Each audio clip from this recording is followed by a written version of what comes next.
एका महिलेच्या 3 सुना होत्या. तिघींनीही वेगवेगळं राहण्याचा निर्णय घेतला. घर सोडताना सासूने प्रत्येकीला एक एक गोणी देते. पहिल्या सुनेला नशिबाची गोणी, दुसऱ्या सुनेला पैशाची आणि तिसऱ्या सुनेला कष्टाची गोणी मिळते. त्या तिघीही आपापल्या वाटेने जातात.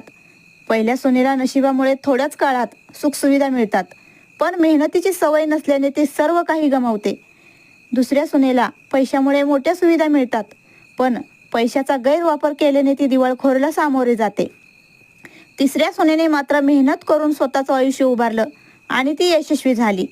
काही वर्षांनी सासूंनी तिघींनाही घरी बोलवलं आणि विचारलं, काय काय मिळवलं तिघींनी.